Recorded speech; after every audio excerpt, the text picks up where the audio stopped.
Oh, yeah. Matrix sweat. Smells like kung fu.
I don't think you very often have the opportunity, frankly, to read something and go, you know something, this could really impact how we view a particular genre. Yeah, I think this has that opportunity, and I think people will mimic it.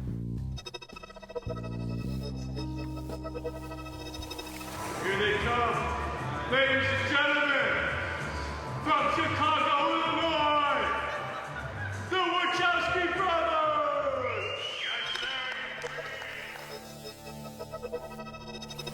I think the Matrix revolution has begun and continues to grow as time goes by. We were really fortunate that Warner Brothers let us put the whole creative team of Matrix 2 and 3 under one roof. Andy and Larry are in casting, and everybody else is running around like crazy, trying to get it together. It's still early on. We're actually testing some physical fights, and we'll be shooting some special effects for Matrix 2 and 3. Well, we're preparing for the next two films, which means we are trying to flush out what the film will look like.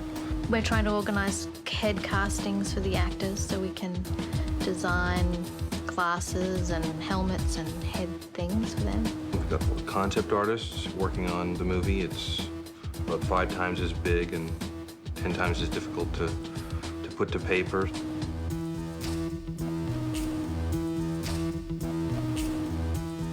Today we're training. It's the second week.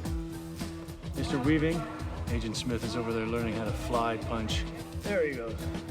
We've got a long way to go. You know, with 2 films, there's twice as much as you would normally get on a film, and these 2 films are more complex than the first film.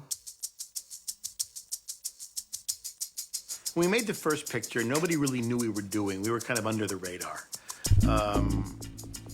The only people that really had a sense of the movie were Larry and Andy Wachowski. But I don't know how those guys stuck it out as long as they did, because it was going to be made, it wasn't going to be made. The first Matrix, we were in Burbank in a kind of, I don't even know what it was, the empty warehouse. And we didn't have anything there. We didn't have a coffee maker there. Or we certainly didn't have trailers or anywhere that we could actually sit and change. There was like one bathroom. And there was a tiny little office with a couple of people running around, and it seemed very dinky compared to this.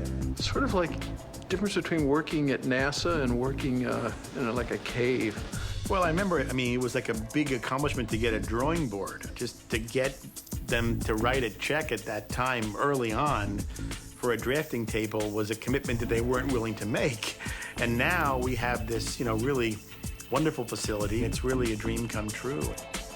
This time around, we go in with, to some extent, a cult fan following, which is the greatest type of, encouragement that you could have. There's a lot less anxiety about whether or not we will be able to execute a lot of the choreography. We've been through it, so we're not, you know, sort of flying in the dark like we were the last time. We know how hard it's going to be, so it's, we know the challenges we have ahead of us. Well, the thing about it, and it was true of the first one as well, is that, you know, I love the material. You know, I love the material. I love the character, and I love who I ended up working with. So that is something that, regardless of what has to happen, it's just that's the thing that kind of gets me through it. A friend of ours asked us to come up with a concept for a comic book. We didn't have any concepts. Started thinking about something. Came up with the whole shebang. Every idea we've ever had in our entire lives is in this one film. It's like a band's first album, the director's first film. They've thought about it for a long time. They really put their heart and soul in it. When I first read The Matrix, there was a great deal about the I don't know, the Eastern influence, the comic book influence that had been meshed into kind of Western philosophy. There's a synthesis from the literature, from the exposure that they've had in cinema, from their lives, from what they're interested in, from what they find funny, from what they find cool. We liked kung fu movies. We like Japanimation. We like Japanimation. We like, you know, John Woo Philip K. movies. Dick and books that are, you know, science fiction that is about the sort of nature of reality. They really have a grasp of philosophy, of all types of philosophy, of Eastern philosophy, of you know, European philosophy. Larry and Andrew said, okay, we'd like you to play Thomas Anderson, Neo. I had to read Baudrillard. I had to read Out of Control, which was about systems, evolution, robots. And then there was another book, which was Evolutionary Psychology. Those were 3 books that they wanted me to read before I even opened up the script.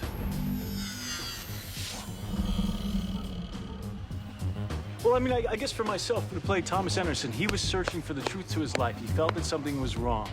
He felt like he was not having real contact. He was searching for something. He was searching. He felt that there was something behind the veil. You ever have that feeling where you're not sure if you're awake or still dreaming? All the time. And he was looking. So he was looking for Morpheus to try to break that veil. And I guess that is something that Baudrillard spoke about sometimes, but not in searching for something, but in what got in the way. Baudrillard's ideas of simulacra, simulation, is an important point within the film, and that what we see in the film as a real object is in fact often a simulation. He does one chapter, I believe, on like religious icons, where the icon starts to represent God and it loses its power of a true connection to God, because then you're with the icon and then you have a simulation of an icon until it becomes on the dashboard of your car. You know, a decay of meaning. You look at a place like Las Vegas where they're building Paris, the casino. The power of simulate, you know, the simulacra is like, you know, it's very relevant, very modern, important issue that youngsters like us are noodling about. I read the Matrix script and really flipped out for it. Thought it was fantastic. Thought that as a script, the first 40 or 50 pages were the best 40 or 50 pages I'd ever read. And then I got very confused. We went into the first Warner Brothers story meeting and they said, okay, now we know we've bought something cool. We don't know what it is. Could you just take us through it once?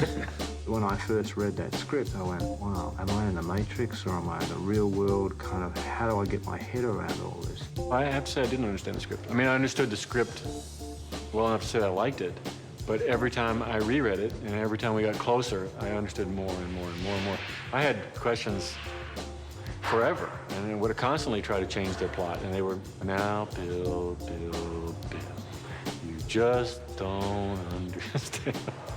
I have no idea why people who've read this script of the first Matrix found it confusing. I don't get that at all. Upon reading the script and seeing the conceptuals, you know, at the same time, You know, the immediate reaction is, there's no chance in hell this movie will be made. There's a whole slew of these scenes I see being chopped out or left on the floor. There's just too unlike a large studio to take a chance on something that seems very alternative. You know, I've said to people often that, you know, a movie this smart, it's almost a miracle that it got made because it is so smart. It took me a lot of readings and a lot of conversations with everybody to fully understand the script. But I just remember thinking, I mean, they don't really think I'm gonna do this stuff like running, like jumping from one building to another. It's like, well, no, of course I'm not gonna do that. And like running sideways along a wall. It's like, because everything was really specifically put in the script. They want you to understand what you're gonna see. And particularly in an action movie, it's very hard to do that because people aren't either used to reading it or they don't want to write it, you know? And, you know, the legendary story is, you know, you'll see in a Western, you'll see, you know, 1/8 of a page and the Indians take the fort. That 1/8 of a page, the Indians take the fort, could take a month or two of shooting if you're gonna, but you know, that's the director and the stunt coordinator, everybody gets together and plans how the Indians take the fort. When these boys explain the helicopter sequence, or when they explain in the new movies the car chases, when they explain that stuff, they're very clear of what you're seeing, which makes it easier to budget than just the Indians take the fort because you know where you're going. It makes it easier to see what's going to happen, so it's easier to understand the picture. And it's also great because they know what they're doing. Well, it's funny. I mean, one of the great things about them is how idealistic and ambitious they were when they sold us The Matrix. You know, they said, look, we have this trilogy. I said, well, let's just try to figure out one movie, guys. It'd be great to get to 3, but let's try to 1. They said, we want to direct it. And at the time I said, look, you know, I don't know. I'm going to have a hard enough time explaining to people what it is we're going to try to make here. Now to try to sell you guys as first-time directors and this size scale with this kind of complexity, that you're asking too much of me, really. I don't know how to deliver that for you. So they wrote Bound. I'm trying to seduce you. Why? There was one scene in it, which was the sex scene, and they wrote in it, this is the sex scene, and we're not cutting it. And they wrote it in a script, and I like that. I like that it's funny, it's a little bit naive, and it's also tough. It was fun because it was a low-budget movie. We did the temp music ourselves. You know, we came up with stuff, and I cut it all in. And we really worked hands-on together very closely for a long time and created this little, what to me is a little jewel of a movie. I love Bound.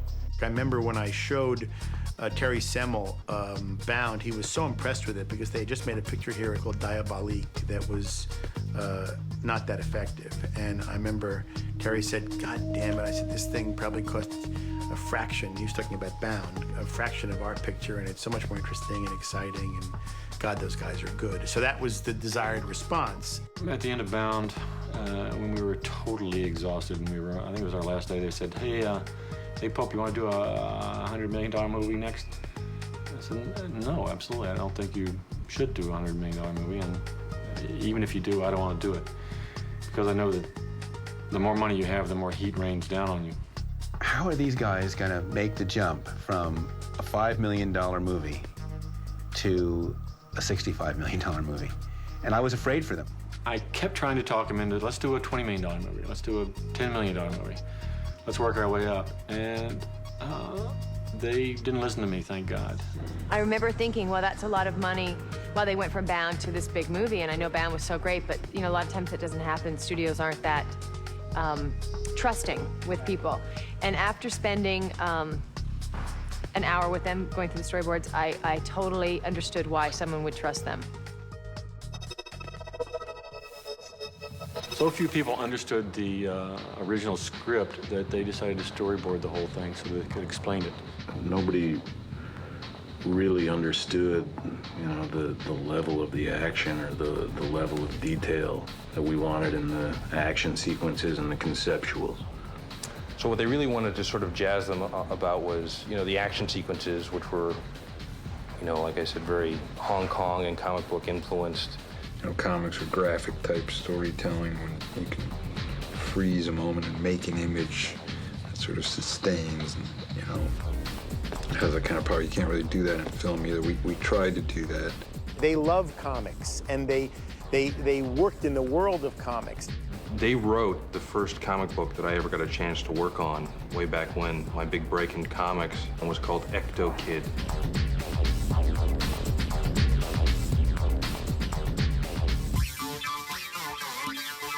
And I remember going and watching them do storyboards early on, and they would act it out. And they and the storyboard artists would look, you know, this is the frame, and you could see they're drawing from life then. They're not drawing things that can't appear. They're there for every shot. I don't ever just get a script, sit in a room, and come up with a bunch of stuff and say, hey, what do you think of this? They, you know, they go over every shot that they want. What Larry and Andrew are doing sometimes is examining. They'll take an idea and they'll see different sides of it, flip it around. Just look like, and that's even what their camera does. Here's an event. What does it look like over here? What does it look like from over here? Well, this is neat. This is interesting. The immediate result of their comic background is that their storyboards were far more dramatic, and the moments that they select to actually draw, the snapshot in time, is often right on the head, the most maddening, the most, you know, emotionally evocative. The whole notion of storyboards and what the Wachowskis do are just, there's no compatibility to that. These are paintings. They are, you know, they're master drawings. Jeff Darrow came aboard and did a lot of conceptual work. I only knew 2 comics of Jeff's before. One of them, a legendary comic, Hardboiled, of course, and then Big Boy, which was not so famous, but Hardboiled among comics people is pretty well known. I had Hardboiled on my shelf like millions of other people, and all I could assume was that the man behind that was the most demented individual on the planet. You know, I was expecting some guy, you know, with, you know, covered in tattoos and piercings. And I assumed he was, you know, a very skinny, scrawny methamphetamine abuser. When Morpheus tells Neo he has to free his mind, you don't gotta say that to Jeff. Jeff's mind is free. I mean, he's out there. I remember they tell me one guy wanted to know what kind of drugs I was taking. Sominex and Metamucil. They'd seen some drawings that I did that could have corresponded to images they had, especially with the sentinels and the robotic part of it. And I think they said that they liked the level of detail that I put in drawing. He draws so many details that it becomes serene. At the same time, inside it, in every section of it, is madness. In many ways, Jeff is wired to Larry and Andy's brain. I mean, they're all wired on the same circuit. During the entire period, you know, they were always, oh, I hope we can get this in there. I hope we have the budget for this, and I hope this looks the same. And at that point, I had no real experience in storyboards, and I had no idea how closely that they were going to get followed. I was amazed that they got everything as exact as they had wanted it. It's right out of their brains. What we had to do really with the film was to establish, I think visually, the difference between the Matrix and the real world. Our job was to differentiate the 2 worlds in as quiet a way and as pervasive a way, so that it took you someplace, but not in an in-your-face manner. In the Matrix, everything was slightly decayed. Everything was slightly monolithic and grid-like, like a machine would make it.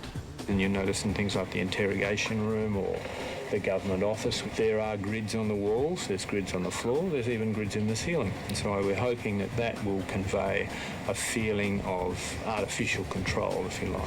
Owen and I collaborated a lot on the strength of the tones of green in The Matrix. Also talked with Bill about you know, when the light hits a certain fabric or a certain leather, or how I could make it pick up green, or how I could make it pick up different colors. In the Neb, we wanted it to be much more about the human beings, and so we used, you know, longer lenses and sort of let the backgrounds get all sort of soft and have the humans stand out more. Their clothing is a little more humane and cloth-like, and their makeup is more natural, and their hair is more natural. They're less styled. It was a very hand-hewn world as opposed to the Matrix. Also, they're a mercenary group of people, so they have more on their minds than fashion, you know.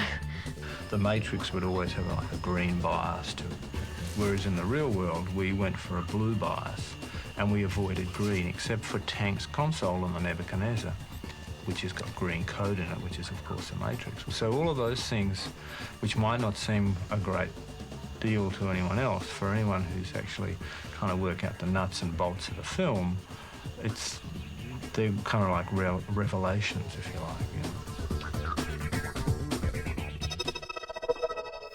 I guess my job is to try and create the environments for Larry and Andy and the actors to sort of work within. What he did, what you know, Australia, the whole art department pulled off, is most people won't believe it. I don't think the largeness, the hugeness, the sort of complex set after complex set after complex set, and I built them all. They're all beautiful. They're all totally realistic. I think his design was so spectacular that he even surprised Larry and Andy, and he kind of went further than they had imagined. That's a real credit to him. We've sort of fallen back a great deal onto, and utilised, as Larry and Andy wanted us to do, a lot of Geoff Darrow's drawings, which were the original conceptual thing. The case of turning a lot of Geoff's fantastic ideas into reality have meant some adaptations to, because we deal with gravity and not just a piece of paper, but essentially we're trying to sort of evoke that sort of world that he's developed, which is kind of cool. Well, Owen sets, you know, also being derivative of Geoff Darrow's demented imagination, were fascinating to look at. Most of them I wanted to turn into a nightclub after the film was done. I think sometimes building sets is like the Matrix itself. On one side are plywood, and then you walk through a doorway, and there's another world. Just being the Matrix, I mean, there's a kind of like simulation to every object. That's kind of the illusion of the Matrix in itself, you know. Simulacra simulation was very much the case. Basically, my job is to take the script and show people who the characters are by what they wear and why they would wear them in the environment in which they're placed. Should we go to Lawrence next? Yeah. We've got two different kind of looks. The directors come to the second fitting, and then we iron out things like, can you do kung fu? Can you hang from the ceiling upside down so we don't see up your dress?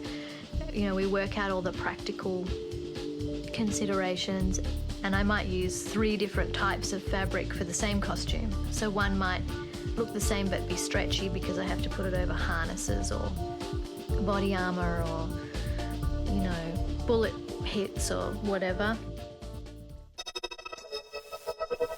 Visual effects, if you do it right, should be a part of the conceptual process, because if you are going after the unseen, then planning the unseen should involve the visual effects design. And Larry and Andy understood that right away, so they brought me in.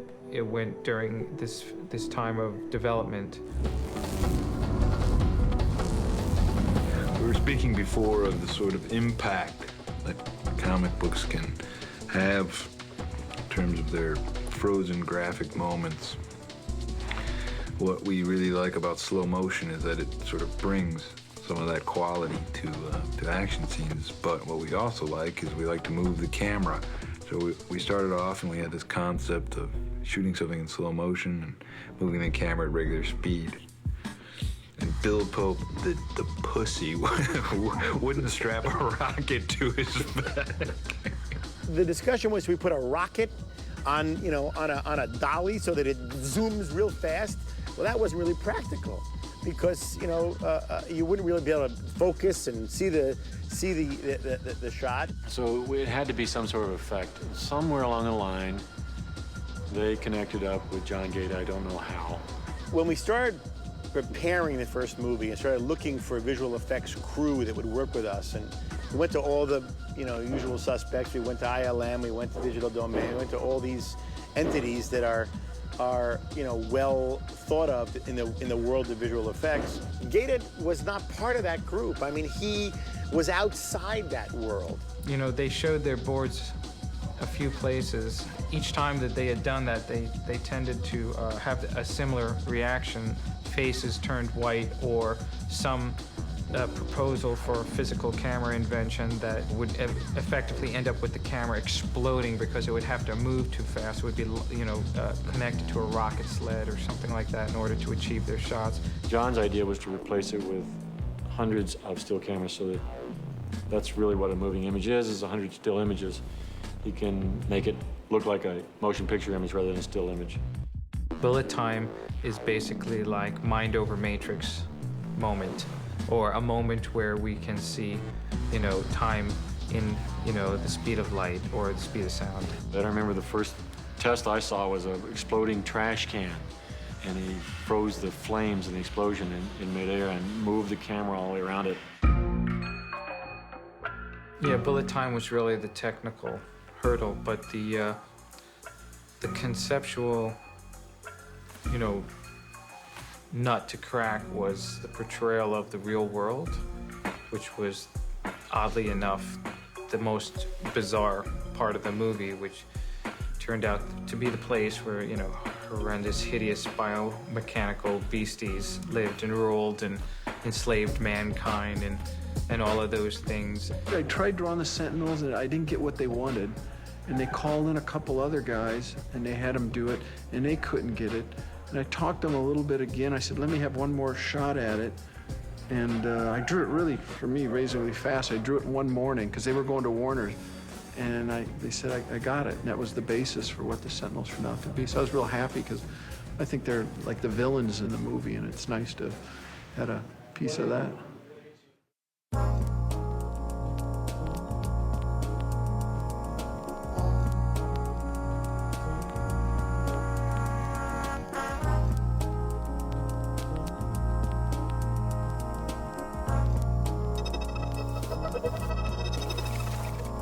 My kung fu, it's just no good.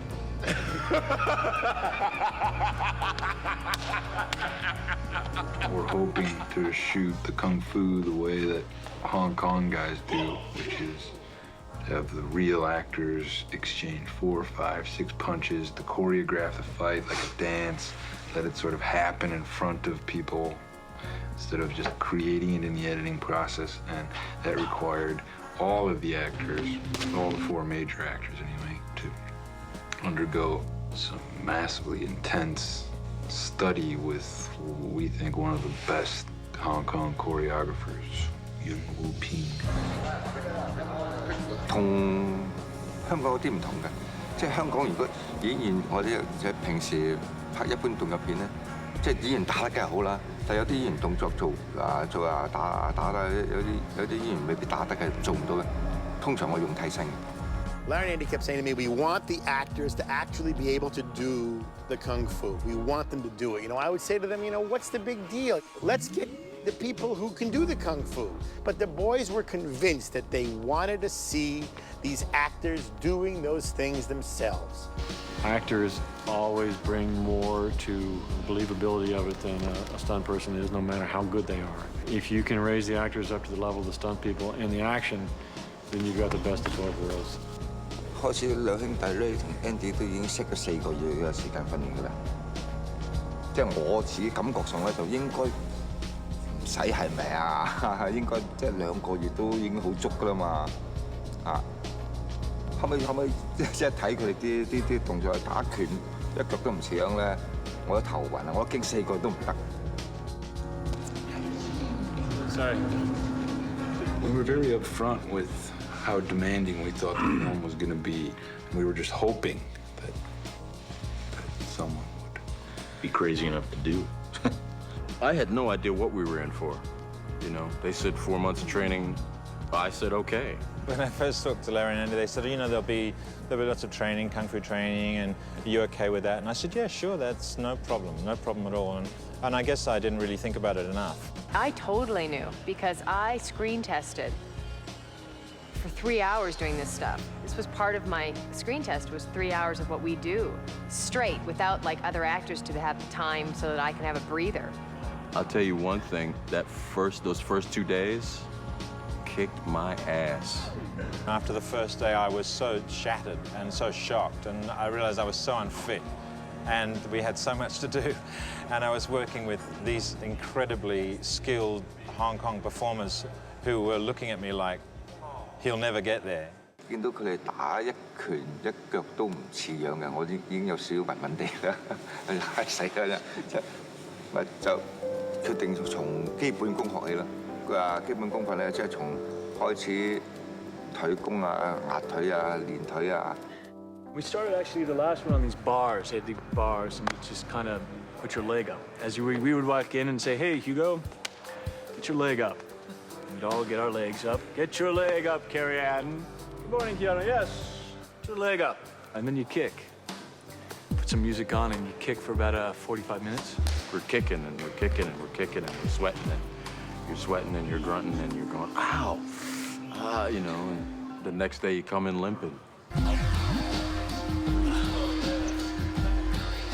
You know, Keanu made this decision and went through what was arguably one of the toughest training periods for an actor in a modern film while he was recovering from surgery to his neck.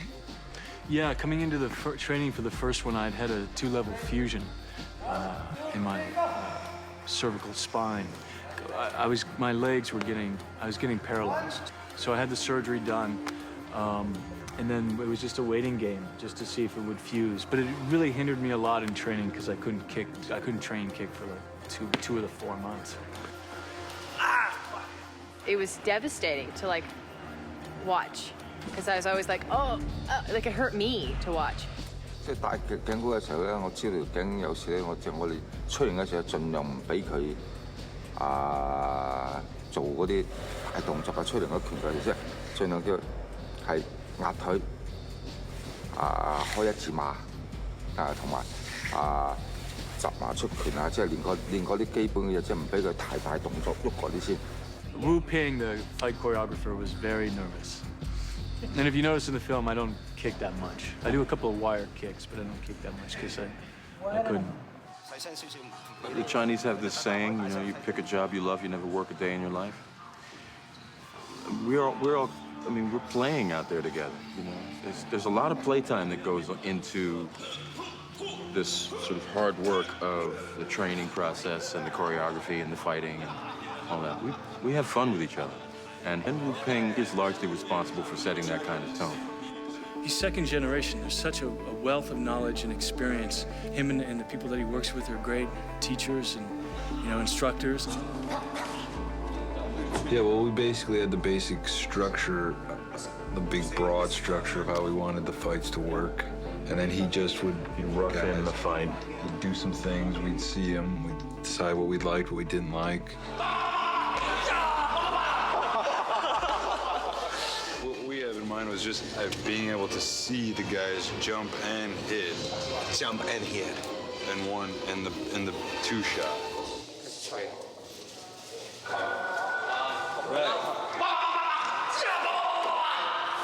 How do they hit? I mean, is this just a takeoff? 他们最后撞就是这么撞。Is this? 最后2个人在空中撞。也是这样，在空中一去，他拿我枪，我好像就空中杀。And when he actually fly out of the shot. Another one out of the shot, and then one shot they hit each other. That's what he's thinking. That's what I thought he was thinking. All right, okay. So you want to see them hitting in one shot. Is that what you're thinking? That's what we were thinking. Too hard. 一個鏡頭，是不是太深？不緊要嘅，我哋用。哦。Instead, he doesn't have enough people to draw. Oh, guys. We'll get on there. Okay. Let's go.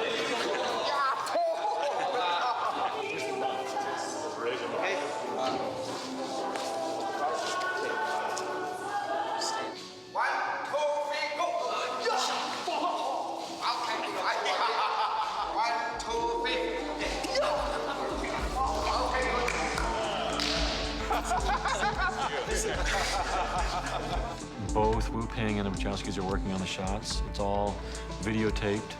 It's all worked out where the camera goes.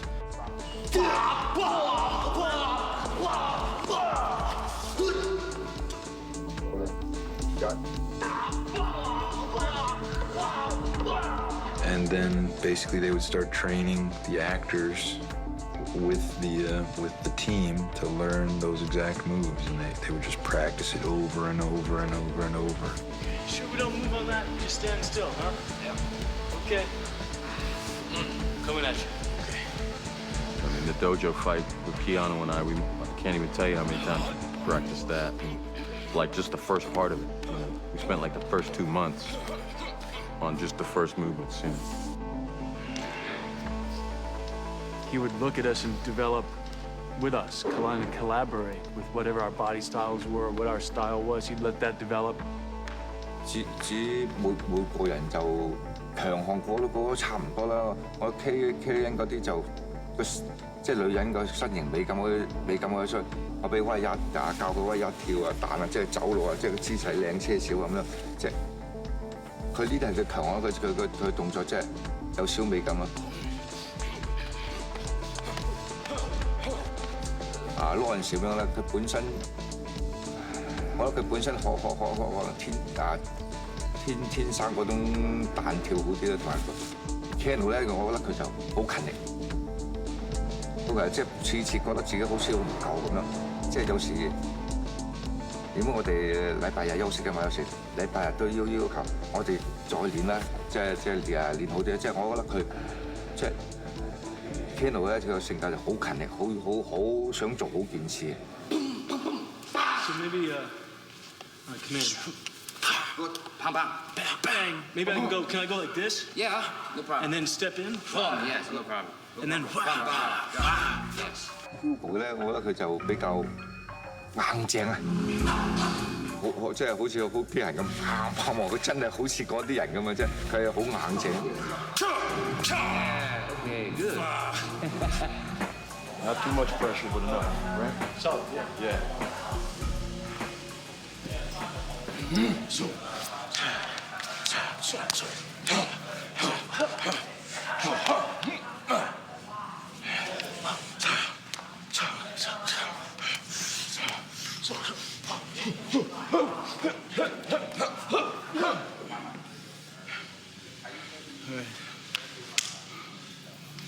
That's clean.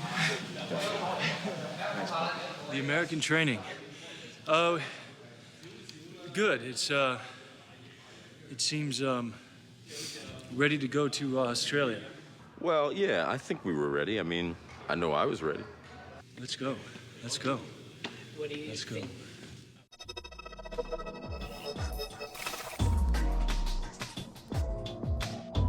Sydney's a beautiful town. I gotta tell you, I've never seen nothing quite like it. Good. Australia provided several things that were all related to economics that brought the cost of the film down quite dramatically.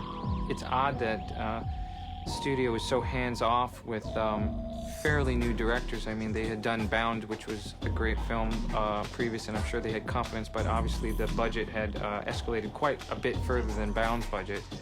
We didn't have as much immediate supervision, and I actually believe that ultimately allowed a lot more artistic integrity.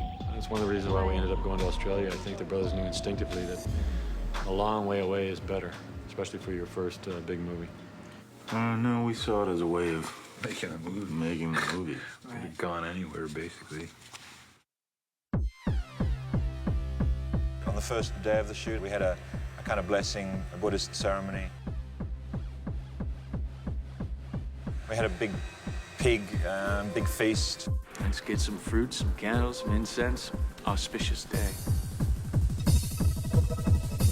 We've just started filming, and we now look forward to like 5 months of filming, and we're just like at the beginning. It's almost hard to imagine the end part of it. I felt like there was a really great excitement about it. I remember when we showed up, meeting the people who were building the sets. It was in a new studio. You know, costumes were being built. We were getting ready to go, and it seemed like everybody who was working on the picture had a genuine enthusiasm and excitement about what they were working on.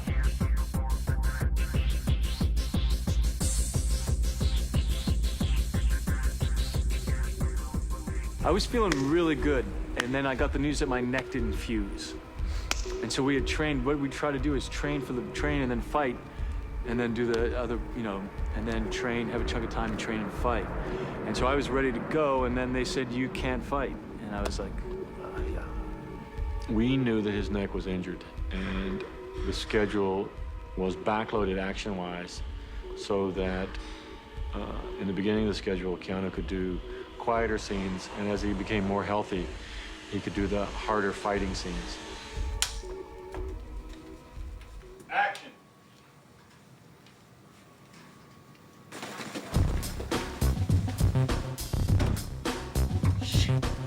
He needed to look ill at ease in his clothes, his suit at work, and kind of like someone who'd just woken up. So he was just a little bit disheveled and nothing quite fit him properly. The brown coat, the brown jacket. Oh, it was fun. We went shopping for that. We went, I remember one of the first experiences I had with her was just going to a flea market, and to an antique kind of flea market, and just walking through it, looking at, because we saw some shapes that worked on me and didn't work. The most important part is the reveal. Yeah. And a bit of the guy in a box. Guy in a box. Guy in a box. What if they? You guys met Robert? Not yet. That's all right. Hey, This Larry. is Mr. Steadicam. Hey, how are you, Robert? Mr. Riley Stanley. The bailout guy, the parachute. Save us. The good thing about two directors is they can act the movie out for you. So show him that shot again, guys. Go frame up this stuff. This is the good thing about having two directors, I think.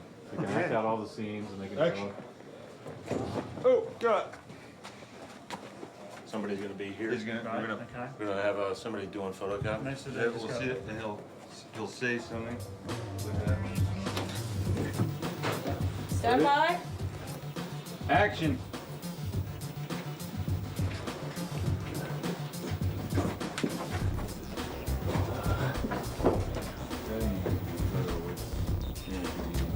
We figured a lot out, working with each other, and how we're gonna make this picture. Got it. Perfect. Got that.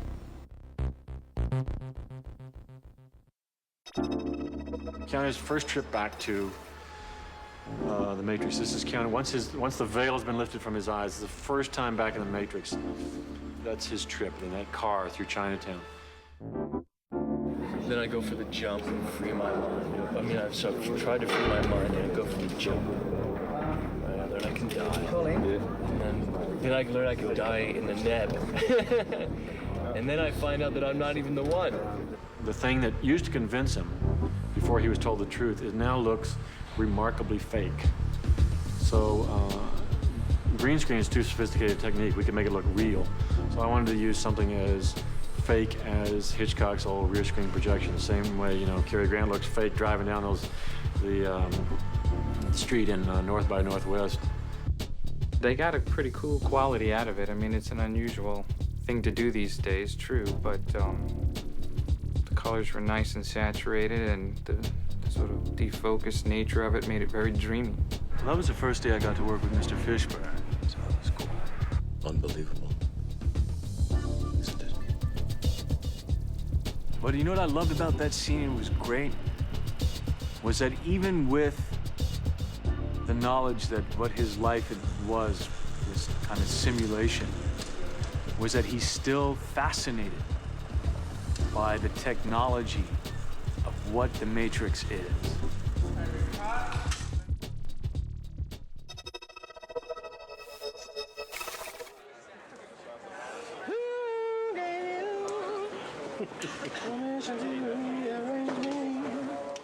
Well, Lawrence is perfect for his part because he has like a regal kind of bearing. We dressed him very formally because he is a formal character. He's like the guide through the world. Oh, nice. G'day. Here we are in Oz. And I've one question. Where's Skippy?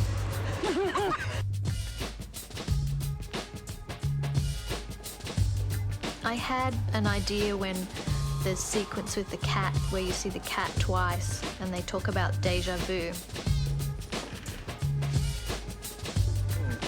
Deja vu.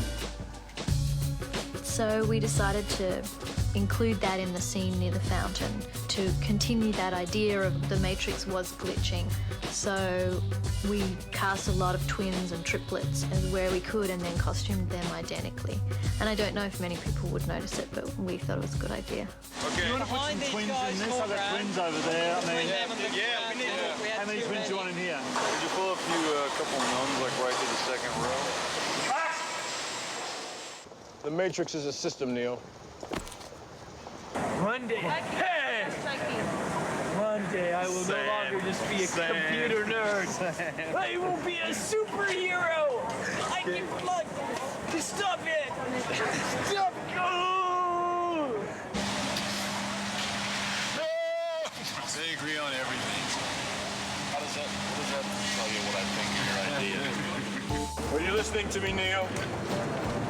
Or were you watching The Woman in Red? Look again. It's hard to hold this damn gun. It's like holding a brick.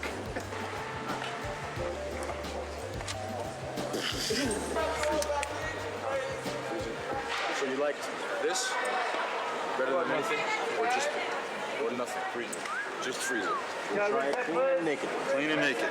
Freeze it. We're establishing everybody in these shots? Yeah, the order of events is we're going to shoot the background with nobody in it whatsoever.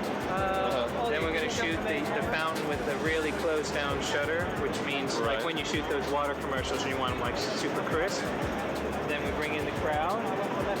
We shoot those guys for all the three angles.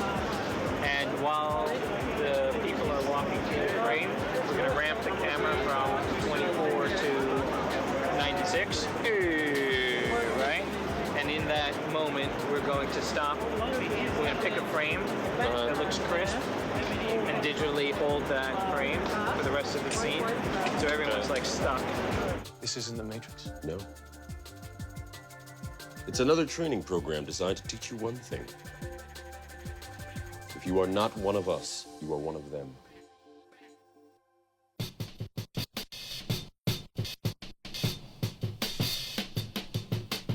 I like playing villains if they have a sense of humor. And I think that was the key thing with Smith, was that I always thought he was funny. He amused me, and so it was much easier for me to enjoy playing him.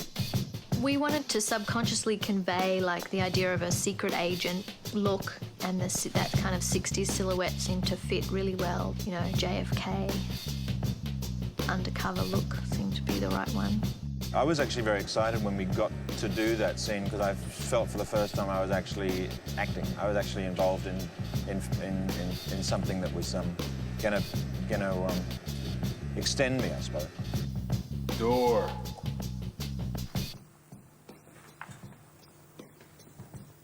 Cut.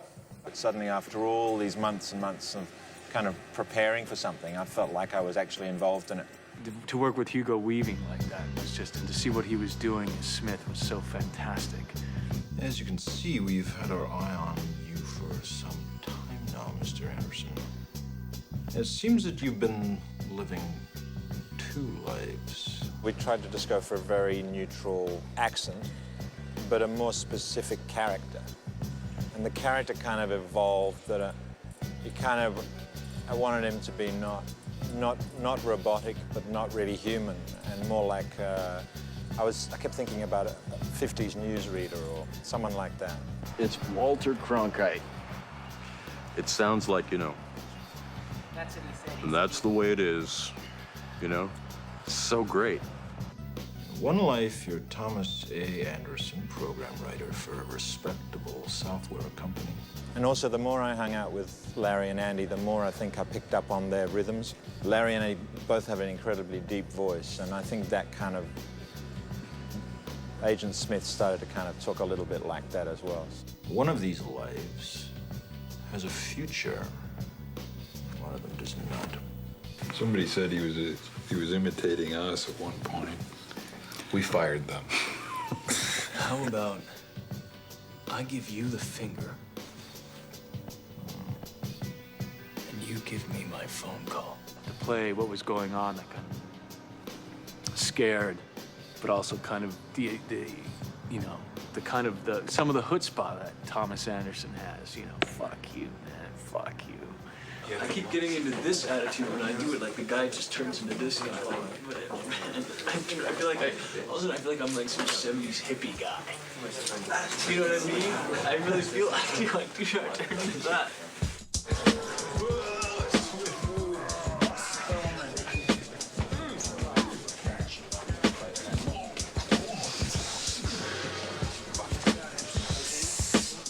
And then, of course, then to do the special effect and to have the mouth covered for 5 hours. Because I hadn't thought of how I would communicate that day, and all of a sudden I found myself kind of trying to find a pen. What? Some paper? Write faster, we're on the clock here. Hit, resist, swing at agents. They're pretty mighty. Action.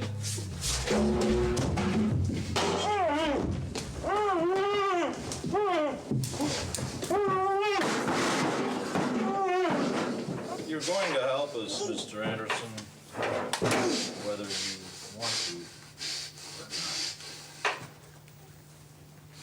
or not. Cut! That was a good day. That was a fun day.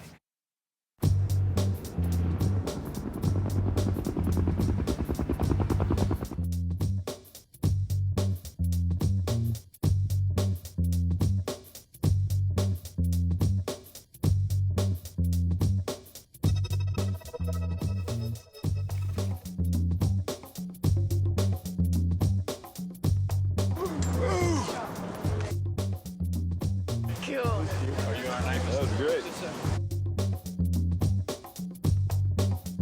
It's telling me not to worry so much, it's starting to worry me. What's the stop right now? What's going on? Okay, this is a Bill Pope light right here. The early days were terrible. It was physically debilitating to go up on top of all those rooftops. You had to get the gear up there. You had to bring the gear down. I was excited. It was, okay, here we are. How's this gonna happen? What are we gonna do? Can we do it? What's it gonna be like? I feel that it's gonna be good. Sometimes you gotta go with the flow. You know what flow is backwards. Ken 同埋阿 Keanu 都每人一兩個鏡頭、三個鏡頭打，即係我感覺出嚟就好似開始嚟講，我感覺 Ken 啲動作就仲係好生硬。I repeat, we are under attack. I remember the first thing I had to do in The Matrix was a fork kick. They were like, kick him in the head. I kick him in the head. I've been training for 4 months not to kick anyone in the head. Kick him in the head. Okay.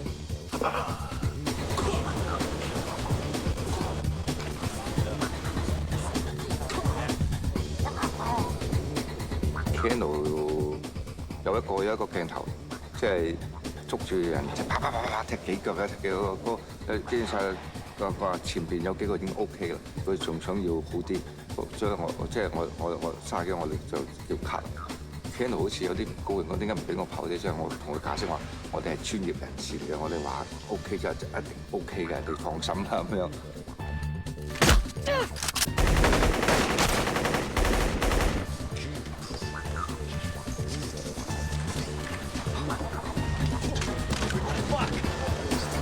I can go slower now, right?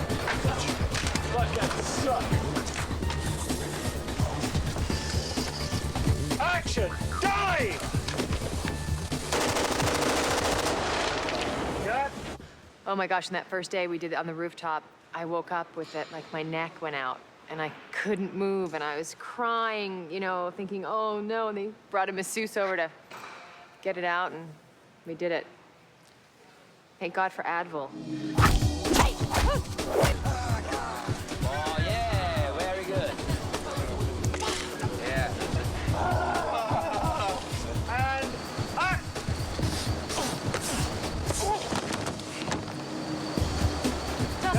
Terrible. No style. Is it too tight with No, it's going to be good. As this guy's pitching back, right? He's got to reveal Trinity in the distance and Keanu close.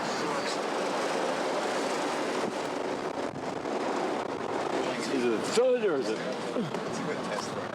Those things are sort of slow. Maybe we shoot it. He should like go and then fall out of it. Excuse me, mate. Could you pull that out of my head, thanks?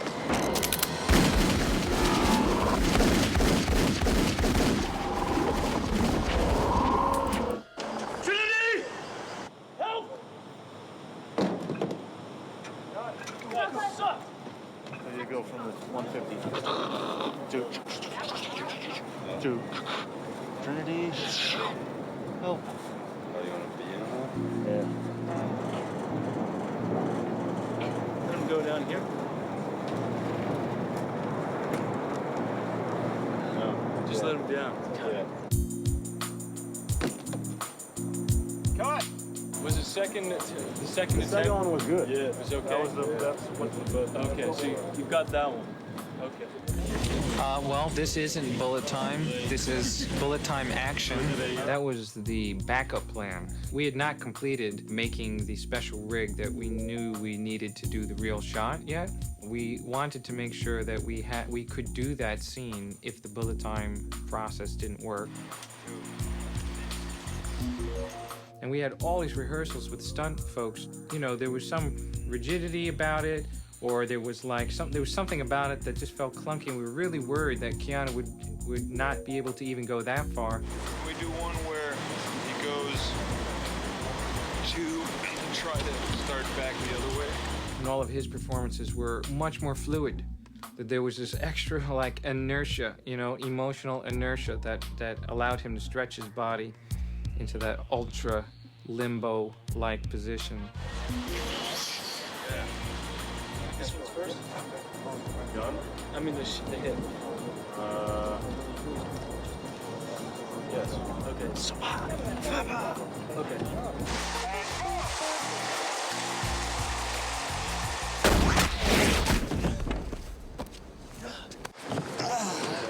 Okay. And you want this knee to come up? Yeah. Dodge this.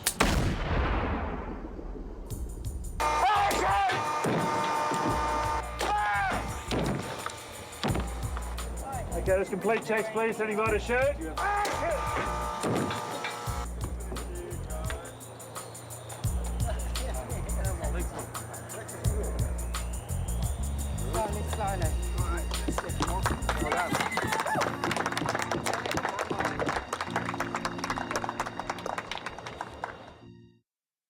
Raise, police! Hands in your head! Do it! Do it now!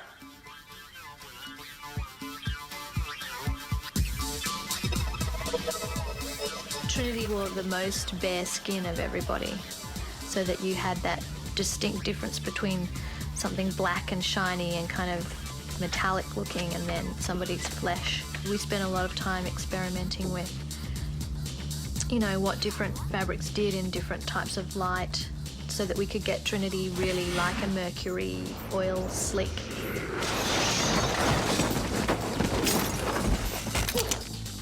即係好輕口，即係個人好靈敏嘅，所以後邊有人箍佢咧，佢即係我設計一腳踢後邊，砰！即係俾一個嗰啲女人嗰啲個腿嗰啲人紋嚟嗰啲，砰一踢後邊咧，砰咧，即係我會設計咗啲動作落去啊嘛。1, 2, 3. I spent a lot of time last time on the wires because I did wire work. It's challenging, and then all of a sudden you kind of like find your way with the wire, and you feel like it's also very sore, like it hurts to do the wire. But then you kind of find your way on it, and suddenly you're able to do things that you didn't really think you could do. It's sort of more of your mind getting around it than anything. No one on the crew knew what we were doing, and when I'm running alongside a wall, and I really am running alongside a wall, you know, I remember the nurse being like, "Do you need Gatorade?" I think she's done too much. I'm like, "No, I want to do it again. I want to do it again." It's just so exciting.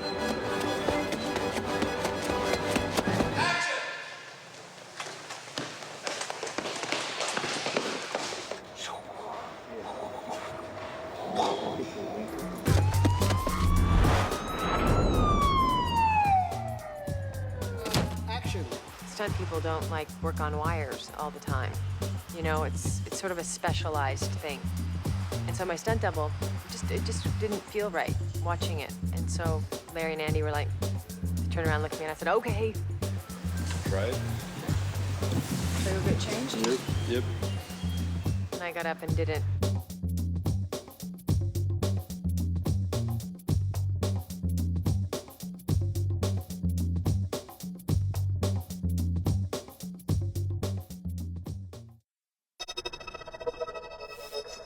You're on a mission here, don't forget it. Joke's over. Mission time. When we got to move inside and make the government lobby, seeing the world change. I give you a finger, and you give me that finder. Once we shot and cut the government lobby, the cloud lifted and the Matrix had a voice, and it became obvious that this was a movie unlike anything you'd ever seen before. There's this one sequence where they're panning with me as I'm running down with the guns. You know, they're literally setting off 1,000 bullet hits and moving it, 5 cameras. And I love that moment where sirens go off and, you know, it's like, here we go, you know, and we got to shoot now and you got to hit it.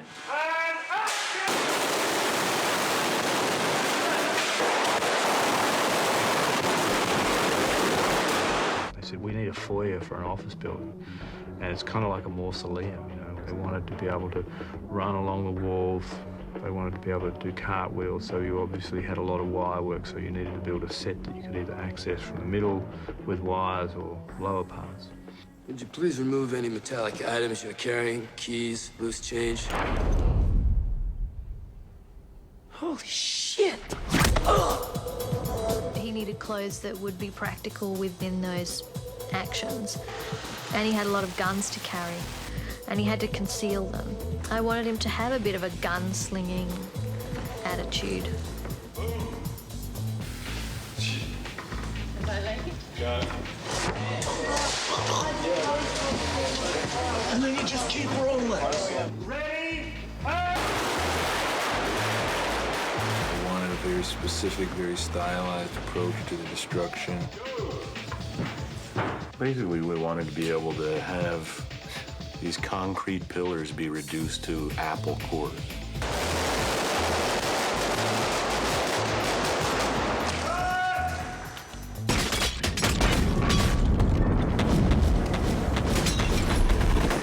Okay. Trinity time. I understood something very important that day during the government lobby, and that was the pressure that I had on my shoulders and that Keanu had on his shoulders. And I had never felt that before. 我唯一我即係我有少少遺憾嘅就係嗰陣走場一關斗落嚟嗰個鏡頭。 1, 2, 3, lean. 嗰個鏡頭原本想一個鏡頭落嘅，但係結果都要分鏡頭。 Because I'd learned like running along the wall, but the cartwheel part is really hard. And so I had never gotten it right. I just started to get it kind of right. And so I started rehearsing that morning and I started to get it right, you know? The stakes are higher, I guess. And then I hurt myself. I hurt my ankle. Ah! Oh no! Oh no! I remember thinking in the moment that I hurt my ankle that, oh my God, I'm down, but I can't be down. And then when I was told that it was just like one take, and I just was like, okay, no matter what, I'm gonna be able to do this. No matter what, I'm gonna do this. No matter what, I'm gonna do this. It was very heavy. Yeah. So I'm leaning forward, right? Yeah. Sideways. Okay, straight. Go. Yeah, right. Great. That's good. Okay. 其實 Karen 緊張練嗰陣時候都做到喎，都好喎。到然後拍到唔知咪緊張啦，成日都個力有啲錯咗咯，可能嗰個就分咗嘅，一走一翻再接就即係變咗兩個鏡頭咯。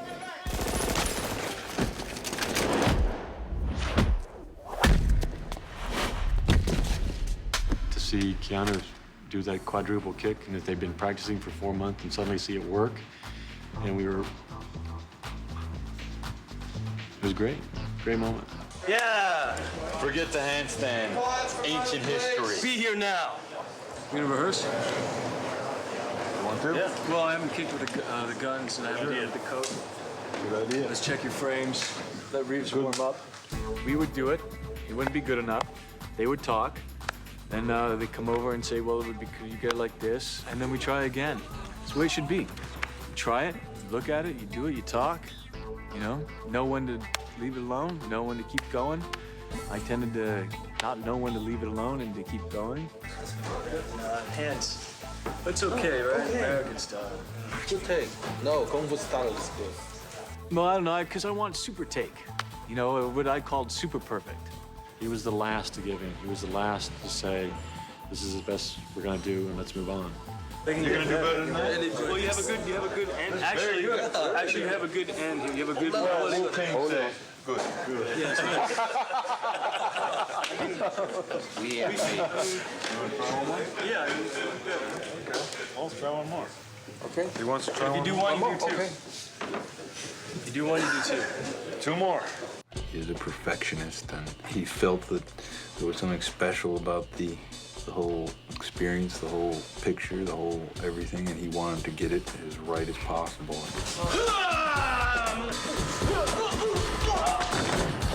Keanu, of course, wasn't satisfied. It had to be super perfect.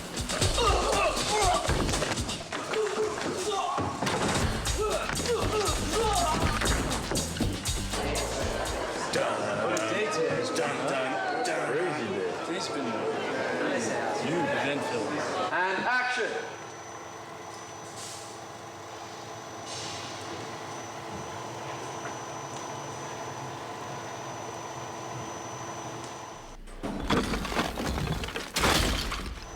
Cut. 8 days till Dojo. 8 days, that's an eternity. That's an eternity.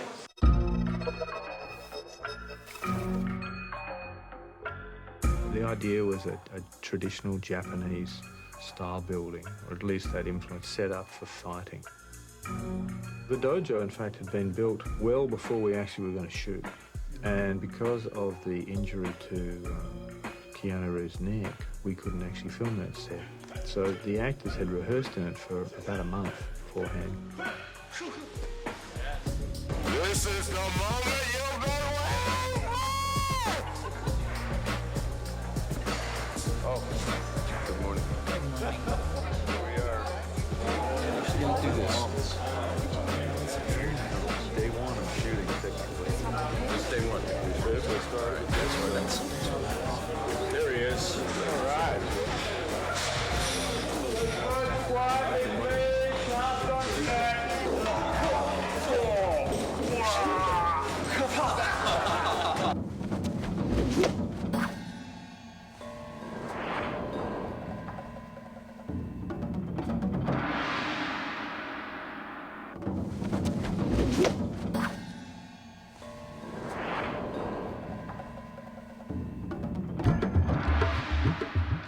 All those poses that you do in Kung Fu have meaning, and they are very specific. It is a dance, and Wu Ping is very exacting.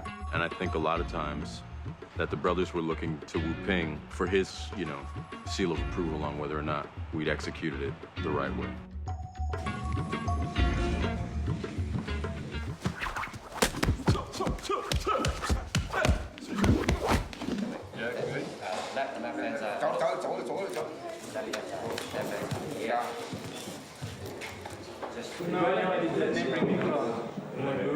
Keanu and I were very much in sync with each other by that time. You know, we had been practicing these movements for like 8 months, but we hadn't really gone full out until I think we got there. We were always concerned about the dojo scene. I was worried they were going to get hurt, that they were going to do full contact, they'd kill each other. You could tell the actors are totally into it. And Keanu's little ad-lib of that thing, which is another one of those things that we didn't make up till the moment, the zoom on, the kung fu zoom on Keanu. Sort of the magic things that happen.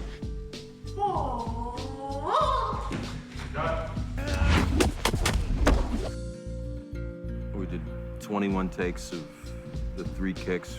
Keanu goes up, kicks me 3 times. And that was partly because he hadn't been up in a wire in a long time. There was no rehearsal time for him to go up. Should I try and jump up or just go straight? You go straight. You know, he wasn't prepared for that day.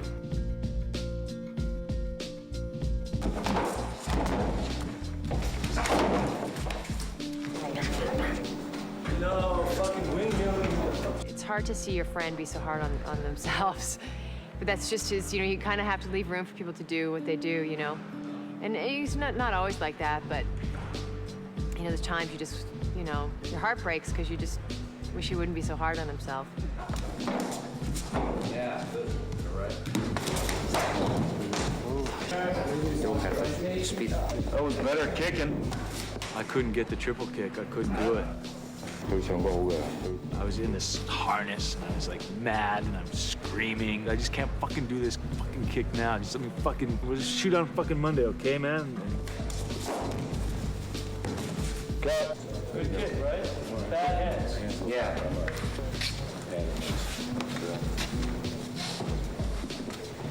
I don't tell you. Got there on Monday. I think it was 3 takes. Triple kick.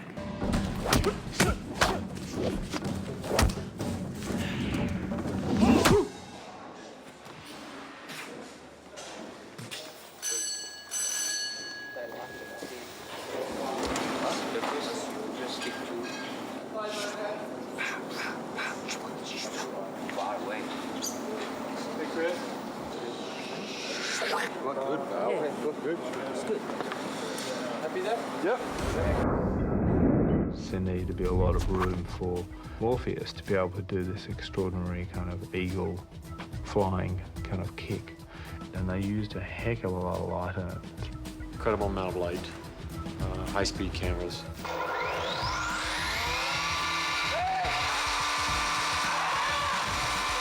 There's this great moment Lawrence had in the dojo scene where he comes over to Keanu after he's sort of knocked him back. Fuck! And we could tell that Lawrence was, by God, he was into this thing. He starts coming at him.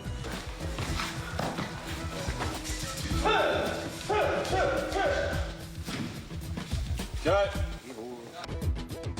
The most surprising thing was that we hurt each other a little bit. You know, we bruised each other up pretty badly. When we were training, you had no contact, or you'd have light contact. And then there were certain moments where you had to have more power. You know, we weren't pulling. You know, we had been practicing these movements for like 8 months, but we hadn't really gone full out until I think we got there.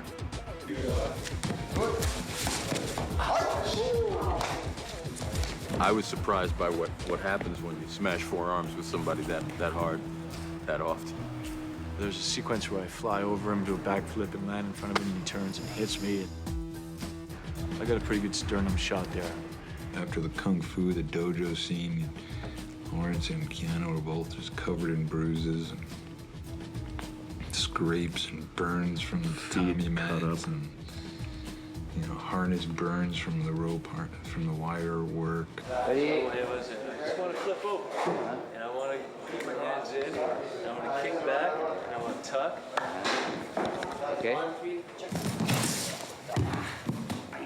know, his body is, he's leaving from the spot that I'm stepping to make the sweep.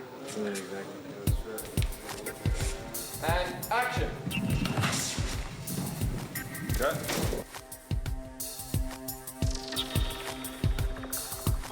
喺度，佢定喺，佢定喺定。後尾再訓練嘅時候，我感覺到有少少問題，我再執佢，再改佢。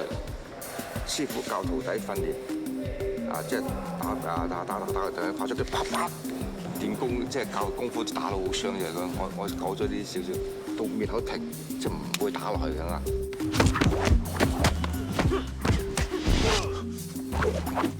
將啲少少嘅嗰啲訓，好似有啲訓練嘅感覺落去嘅。Know what you're trying to do? I'm trying to free your mind, Neo. During the subway sequence, Larry and I got sick. We were in down coats in the summertime. It was a cold set. It was a damp set. What looks like a really simple scene just took forever and ever. The initial plan was, well, we'll go to a real subway station and we'll film. And then when you looked at what had to happen in this environment, it became kind of obvious that we couldn't shoot in a real subway. The set was fantastic. I think it was actually part of an old wheat storage facility. There was a real train track which they kind of built a subway station around.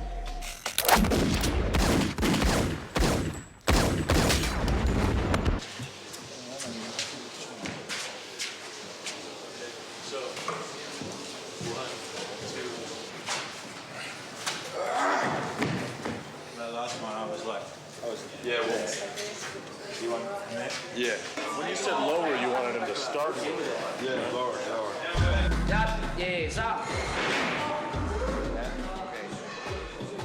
Oh, the wire work was fun, except once you're in a wire and you're stuck in the wire and in harness for a long time, the harness starts riding up, and it's got to be pretty tight. And I remember it squeezing my kidneys.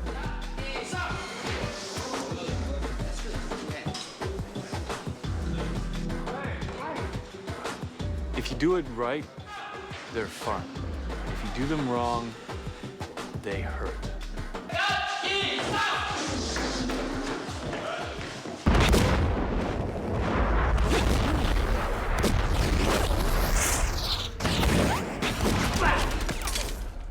You're empty.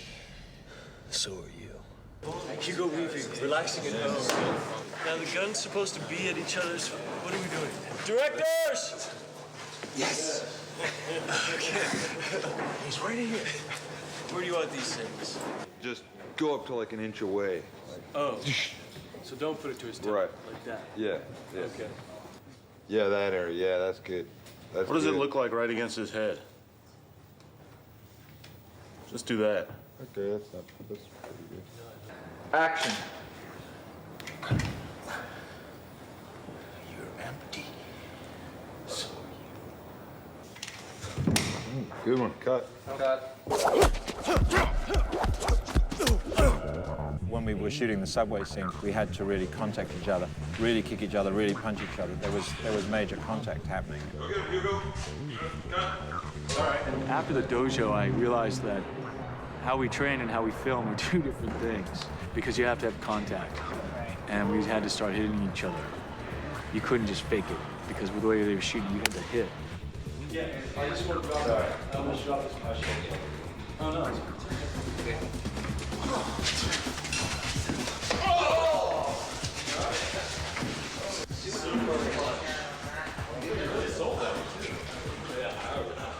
I found particularly taking the hits more difficult than delivering them. When you're taking hits, you feel like, well, between that hit and that hit, I want to actually get in another one. So I found that more difficult.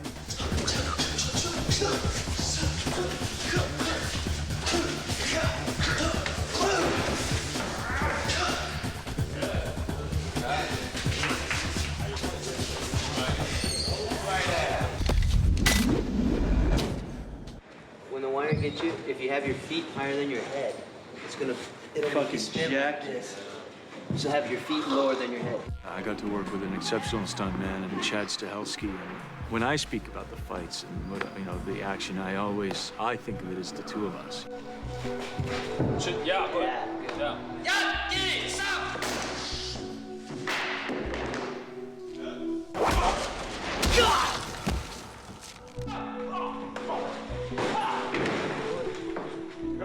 I think that Chad comes in for when there's situations where you don't put an actor. You don't put an actor slamming into a wall, you know, upside down and drop 10 feet.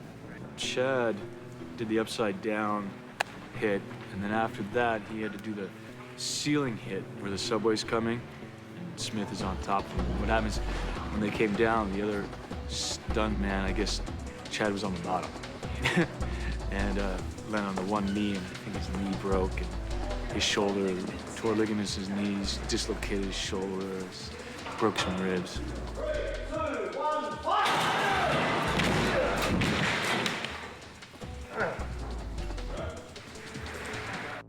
They had this contraption, the monster, which was a hydraulic air pressure.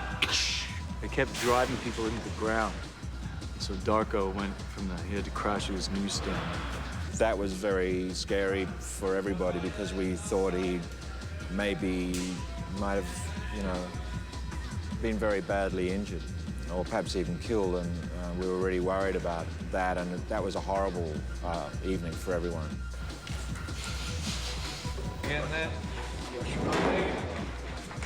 Fortunately, right toward the end, it was Larry's birthday, and his parents came, and sort of the fog lifted for a couple of days, and we managed to get out of there.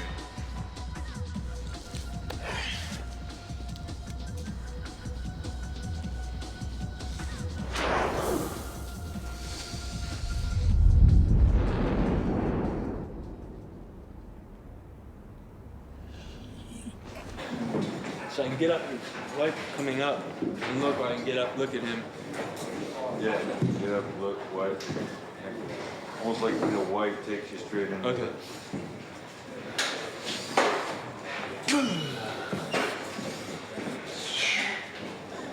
Yeah, come on. Who's not in the fucking standing in the aisles at that point?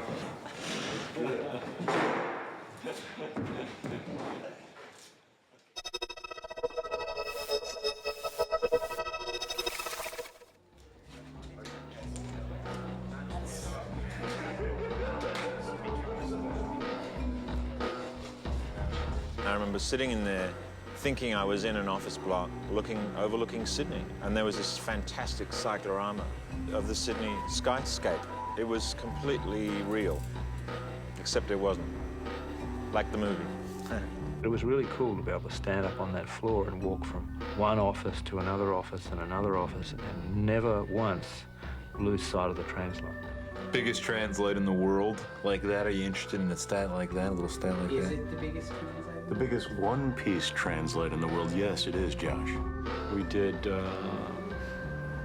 computer generate the translate so that Sydney was not identifiable. There's a few buildings in this background that are not where they really are, because we're covering the Opera House and we're covering Sydney Harbour Bridge. And I mean, even though the movie takes place, we're not saying it's not Sydney, it's just an unnamed city.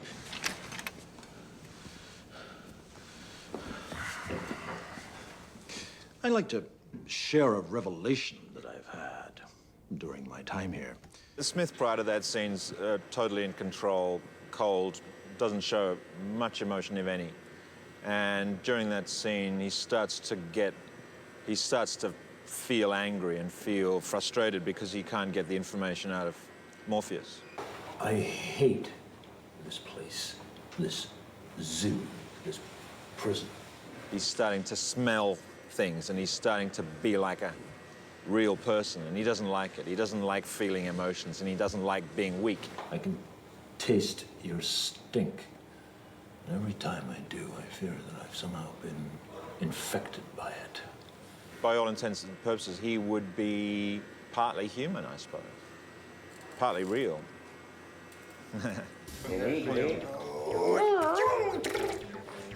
I like to think that Morpheus is aware of everything that's going on in that scene, or at least he's struggling to maintain his awareness.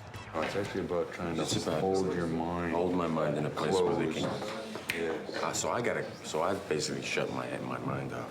Yeah. Or I've drawn a curtain in front of the information that they want.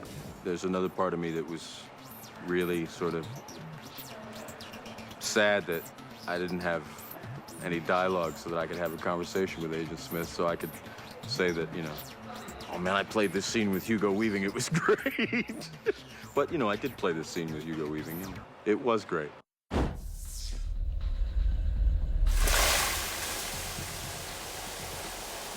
Find them and destroy them. And don't forget your line. Oh, that's right, yeah.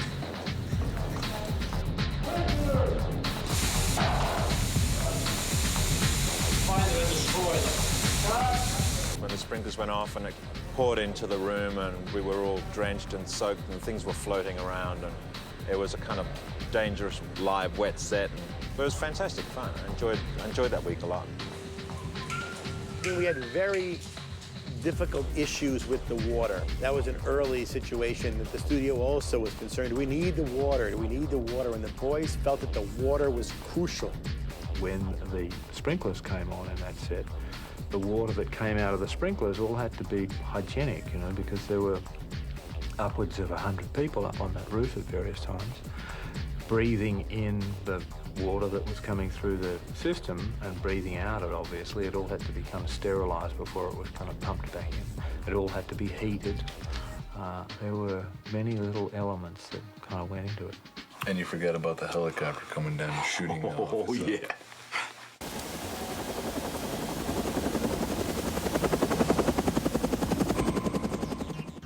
That entire helicopter rig, which was a full-scale helicopter, not a real one, but made lightweight by Owen, and it had to operate on all axes and lift off and take off.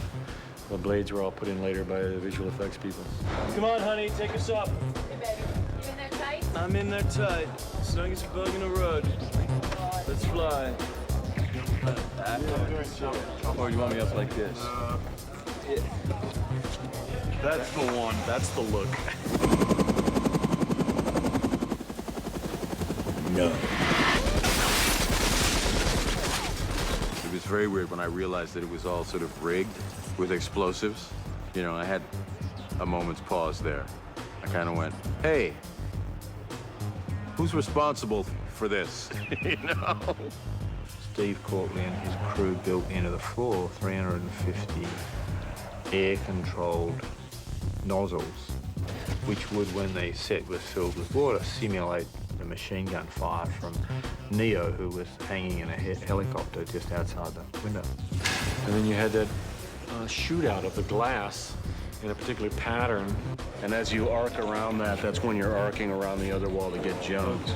There's a moment where they shoot everything and then they cue the window. It was mind-blowing. The glass had to be blown out, and the only way to make it safe for the actors, the glass had to be blown out by pea shooters blowing sand. Hundreds of them lined up out of frame.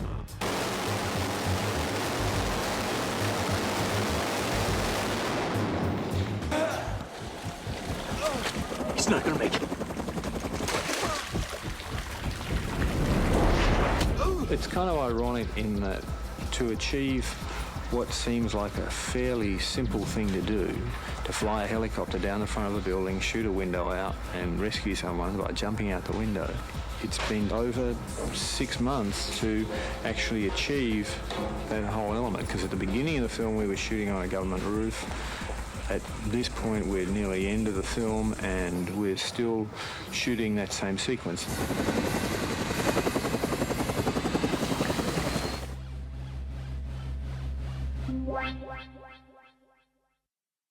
We're trying to get the Nebuchadnezzar finished for filming next week. There's always those final last-minute adjustments we're going to do. I remember everyone was excited to walk on the Nebuchadnezzar. That was really a cool day. It was exciting. It was like a new world going into a new thing. And it was sad, too, because we had to say goodbye to the Wire team. It's heavy.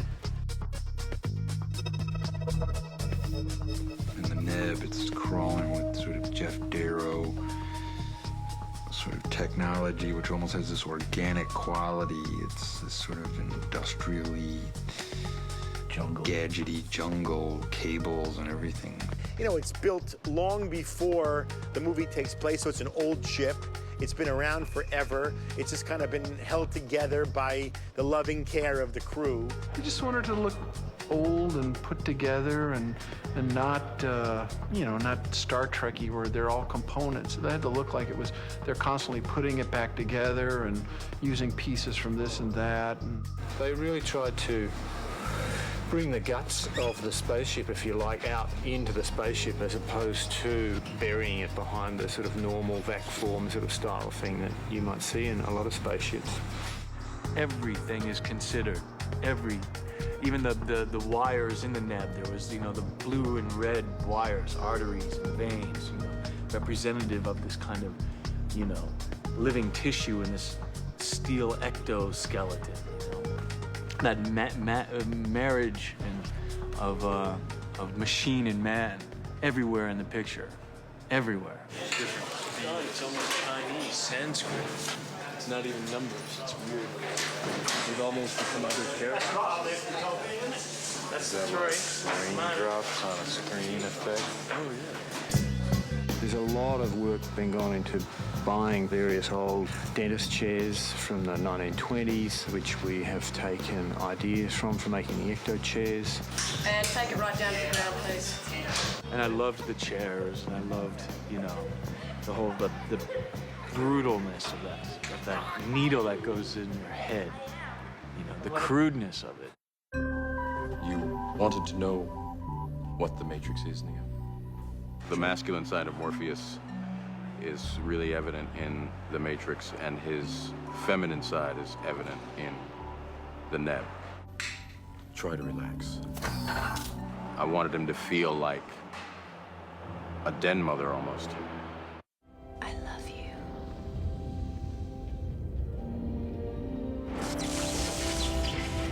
Cut, there's a fire. I just think if she's just more, maybe feminine even. Because she's really kind of, you know, warrior-like in The Matrix, and then in the Neb, she's more of a woman, I think.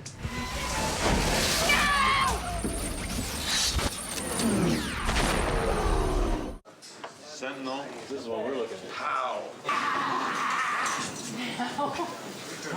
As soon as you see that thing go, Yeah. you would say now. And my hand is on here, and I pull this out at the same time. I say now and then push. Oh.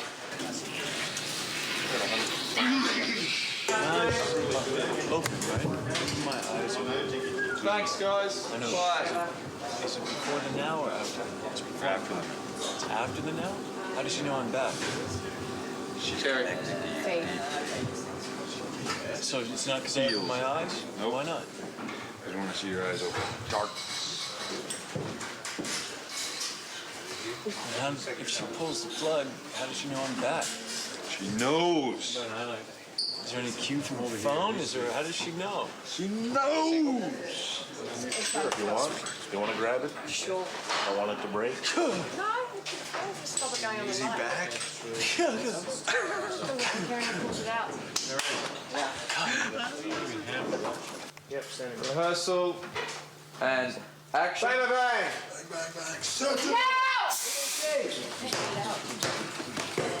Action. Sentinel. No! Kill. Bring it right down hard onto this. It's completely still. Only coming through here and out to I just want to go on record saying this is disgusting. We're proving our love for our babies right here. Baby's not acting enough. Bring the baby up.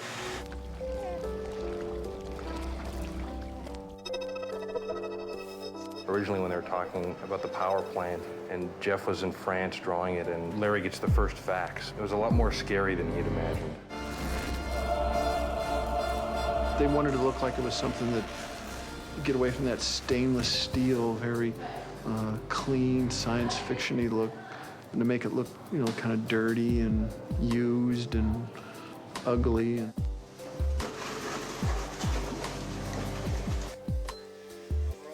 Before we actually shot the pod, we had shot it about 7 times. mainly on video, but the stunt guys have had to get inside it to see how the breathing mechanism would work. The special effects guys had to test how their skins broke. The prosthetics man had to deal with all of these little pieces the prop guys had made.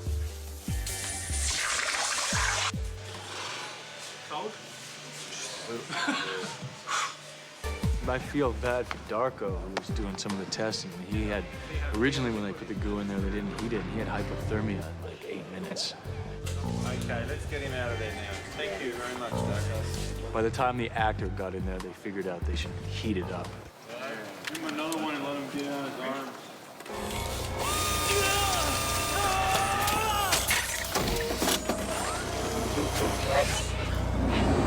This pod, or that pod and that pod. All three? I can't do all three. Not that much, but out is I haven't good. got the cables to do all three. Have I? That's good. That's good.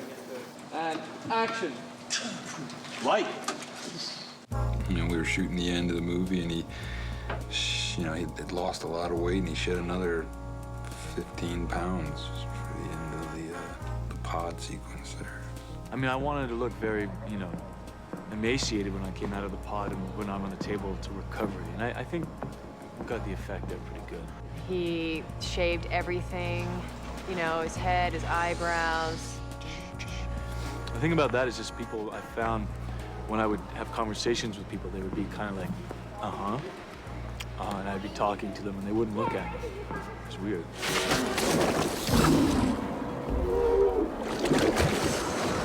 Now!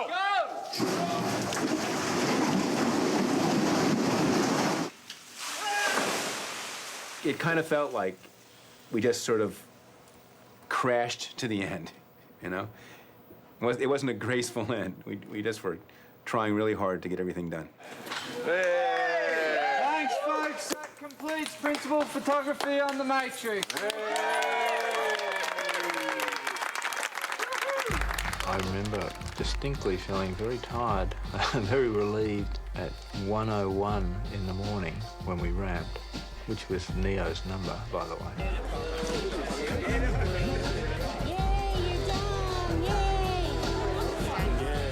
I remember walking from work and they do the whole thing and they say it's a picture wrap, and it's so intense. I mean, it was just crazy. And I was walking back to my trailer and I remember saying to myself, I will never care this much again because it's too painful. It took me months to get over it. People were like, let it go. Let go of The Matrix. I was like, I can't. Such an amazing experience. Well, we've been shooting for 25 weeks, 118 days. It's like, okay, when are we starting? Okay, and when are we supposed to finish? Okay, and I'm just committed for all of that, I've never really been able to break it down. I think that has to do with my experience on Apocalypse Now, which was the other never-ending film. You don't expect any film to be as successful as The Matrix was, so I guess we hope everyone that you work on will be, because, you kind of die a little bit every time you finish a film, you leave a lot behind. Editing is all about, it's a cumulative process, and it's all about trying different things, taking things out, putting things in, taking 2 steps forward and 1 step back, being not glued into your ideas, being open to what the film wants to be. There's always a core that they're working around. There's a moment in each scene where there's a shot that's so clearly designed as a key spot, and the scene leads up to that point, or it comes down from that point, but it really gives you something to work around. It gives me something to work around as the editor. The way a shot's typically set up, you show up and there's only one shot. That's the only shot they're interested in getting. And you look for it. You take the finder and they look for it, and you can spend a long time, a lot longer than most crews are used to, looking for that shot, working it out, getting it right. But it's so time efficient because that is the shot. You don't have to come up with other coverage. This shot leads to the next shot. And you only have to shoot exactly what's being used. They just shoot what they need, which is very economical. And also, it's fun to watch it because when they shoot it, you see what the scene's going to look like and you see what you're going to get. We had visual effects companies in Sydney and in the US. Mannix is the main company out of San Francisco, but we had 2 companies, Animal Logic and D-Film, in Sydney that did a significant amount of visual effects. Maddox, I gave almost all the creature work went there, and the bullet time type stuff. Animal Logic, I gave them a big climactic code hallway and like the exploding agent. D-Film tended to do difficult compositing. Things like when Neo jumps off the skyscraper and they did the helicopter crash and things of that nature. Early on, the studio tried to get us to take out the helicopter scene. They thought we didn't need to add that as well, and of course we were passionate about the whole sequence. They eventually agreed.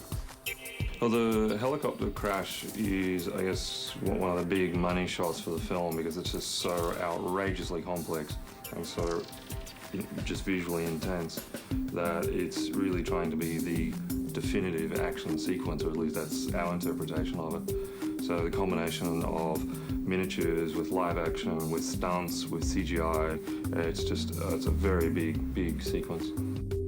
We were very specific, and we wanted the glass to explode in sort of an ever-expanding circle, and to actually figure out how to make the glass do that, and to figure out basically what glass to use and what explosives to use probably took 3 months of heavy-duty research. This was basically concentric rings put behind the glass with pyro charges that were all triggered to a certain timing.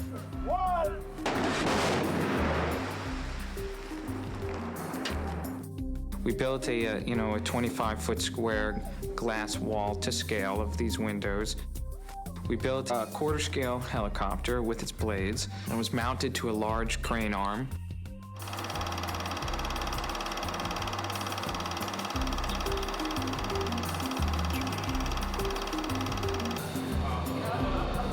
Oh, yes.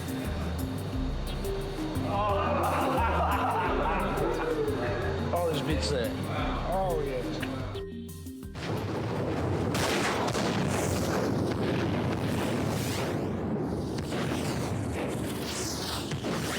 That was the very first thing that we started doing in 1996, and that was one of the last 4 shots that we finished in the movie. And you're working the entire time towards making it perfect, and all the little pieces, there are a million little pieces that were invented to make that make sense.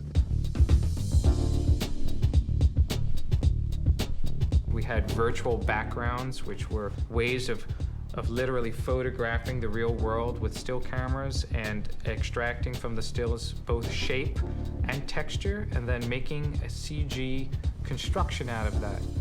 Once we've reconstructed it, now we can move your virtual CG camera around anywhere in that set. It's used to basically put together backgrounds for shots where we could never have conceivably shot it with a camera. You know, if you'd have done this with a camera, you'd have seen camera track, rails, rig, crew, people. This allows us to go in there, like take the stills when the set's empty, and then build the whole set artificially, in fact. And you get a photorealistic set. Everything begins with a simulation, and all the math for how to shoot it works backwards from there. In this particular rig, there are 120 cameras and 2 motion picture cameras set up. We analyze what real frames we have, and we can create new frames of moments in between the captured frames to make moves longer or stretch them out or do time compression effects.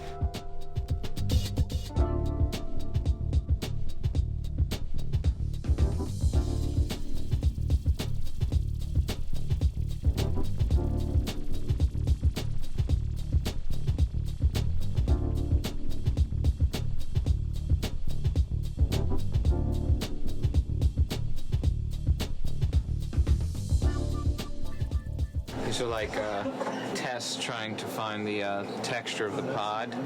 The whole sort of like look of a lot of the computer graphic creatures and environments is based on undersea life. They're much more light absorbing and scattery light and wild colors and things like that, which no other creatures to date really have this kind of quality. Everything else is out in the sun or in like, whatever, normal lighting, traditional lighting. How about, you got like, let's see some pods. This is all computer graphics, just like was talking, the babies grow inside there.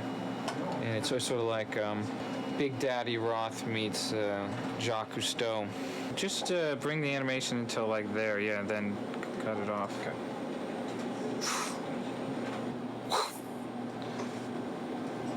So you see, it's all fake. It's no real babies, totally harmless. I believe in film as a visual medium, first and foremost.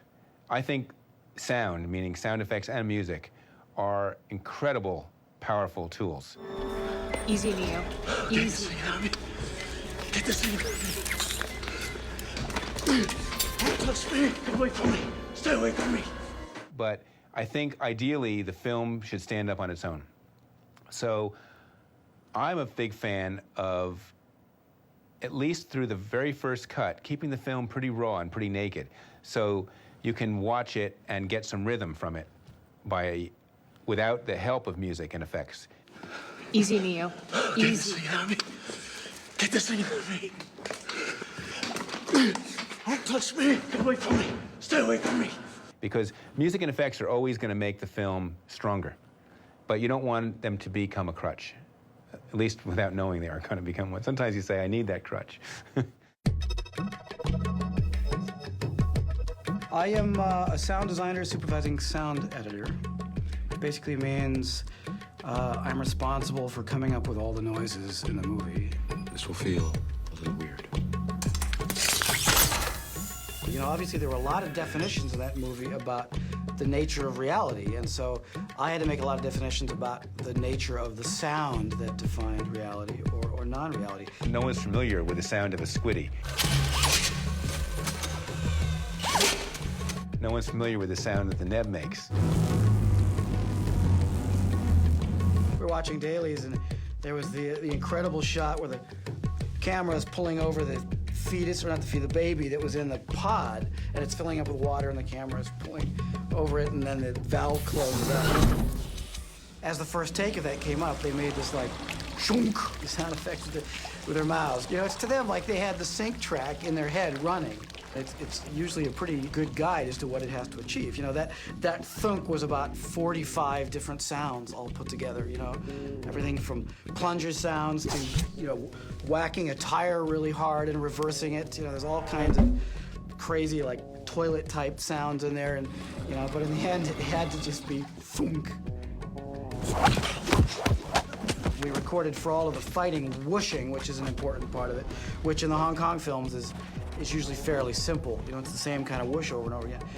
We went to technical junkyards and collected everything that made any kind of sound when you moved it, and you know, we brought all this stuff in the studio and made every kind of whistling whoosh and pitched up, pitched it down, and played with it and processed and just created literally thousands of face hits and body hit sounds and arm whooshes and leg whooshes and all of this.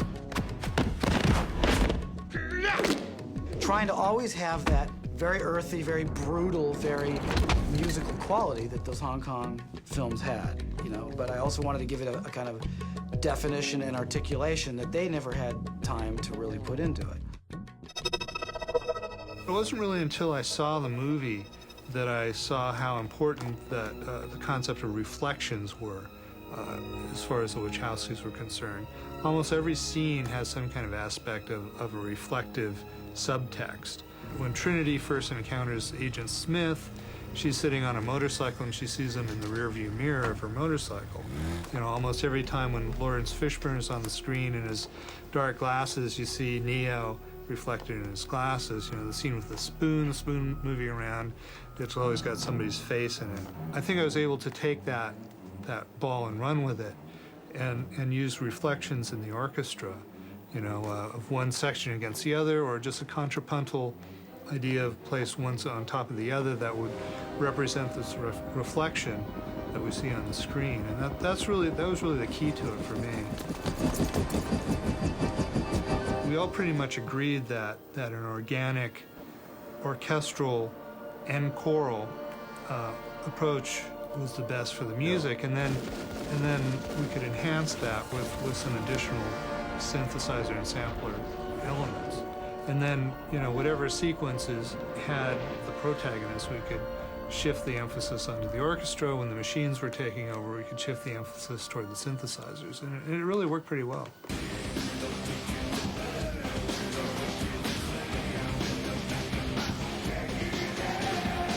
The fact that it was fairly seamless going from the underscore to the songs was mostly due to the sensitivity of the directors and also the music supervisor, Jason Bentley.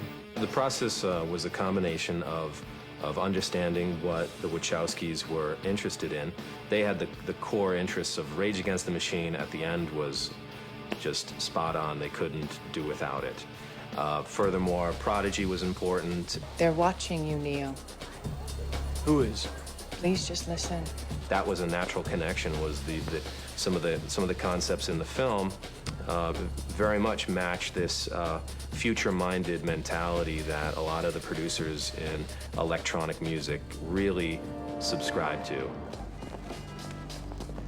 There's this record on there, Rob D, Clubbed to Death, which is an awesome tune.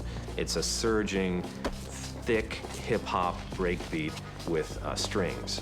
Basically, that's a record straight out of my crate. I mean, just like these records around me.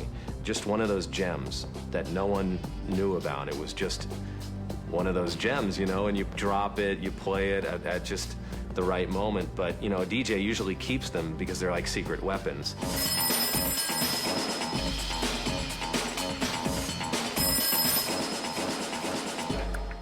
We're in. And then we, began to kind of just get it all done. And it was, as usual, it was a rough ride because there was just visual effects that weren't coming in time, and we had to do TV spots and a trailer, and we needed visual effects in the trailer, and they weren't ready yet. I mean, it's always a whole, tense, tension-filled moment when you're preparing to release a movie. In the last week of mixing, I took out 2 frames because the visual effect had come in and it wasn't exactly what I thought it was going to be. And I felt that this cut wasn't quite right. I figured this is the end. This is what's going to be there forever now. And I wanted it to be right. I remember me and Lorenzo sat down and they showed us the picture, and it was just, we were so just out of our minds. I was completely blown away by it. It exceeded my expectations. I knew then that we were going to be a success. The first time I saw it with an audience was a thrill for me. It was just the excitement that ran through the audience. The fact I sat down in the audience and I could feel them going with it. I could feel them following the beats that we'd put in there. They were with them all the way, and there was applause halfway through. There was a standing ovation at the end. I remember being completely blown away with Carrie Ann's the whole opening sequence, because I hadn't seen any of that, and how powerful that was, and what a great opening that was, and how Trinity worked really well. I'd never seen myself in a movie before, and so I had a really hard time.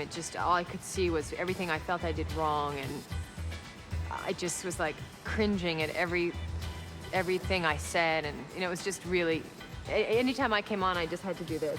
2 things happened to me when I saw the film. First was that I remembered suddenly all the philosophical and spiritual lessons that are layered throughout the film. I had completely forgotten about that. And Morpheus scared the shit out of me. It was much more suspenseful than I thought it would be. I found it very moving. I was just amazed that they did what they set out to do. When the film was coming out, and then, we'd hear stories about people going, more than once, twice, 3 times, 9 times, 10 times, 11 times. And then some of the emails that they were getting and some of the responses onto the film's website. And then when we heard, people dressing up as characters, I didn't expect that at all. Oh yeah, I ran into people who are complete Matrix freaks. The Hollow stuntman I just worked with, who just recited every line of mine back to me all the time, and I couldn't believe they'd seen The Matrix so many times, and, And what was really gratifying to me, though, is, I'll be taking a taxi someplace, or I'll just be in some non-movie situation, and it'll come up that edited The Matrix, and people will want to talk to me about it. People want to tell me about how much it changed their lives or how much they saw the world differently. And that to me, personally, is so exciting to be, you know, a small but significant part of a movie that can affect people on that level. That's what success is. To be in one film like that in your lifetime makes you extremely lucky. It's right, extremely fortunate to be involved in a project like that. I've had the good fortune of being involved in 2, you know, with Apocalypse Now, which is not the commercial success that The Matrix is. Domestically, it grossed about $171 million, which is an enormous amount of money, and about $270 million foreign. So we're looking at a $450 million grossing movie, which is, in terms of Warner Brothers, it's the highest grossing film they've ever had. For Warner Brothers, it's done a great thing for our studio, which is the hardest thing to do, which is to have a great reputation for going cutting edge and innovation, and they really brought it to our studio. I hope they never leave. I didn't go to the awards. I just didn't think we'd win anything. A couple years ago, I had essentially the same 4 nominations for a movie we did called Die Hard. And we had the same nominations and won none of them. I had the good fortune to be at that Oscar award ceremony, and it was fantastic to be in the audience and to have, you know, the film announced.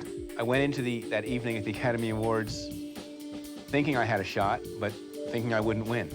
And I remember saying to my wife at one point, sitting next to me, I said, "It's really boiling in here, isn't it?"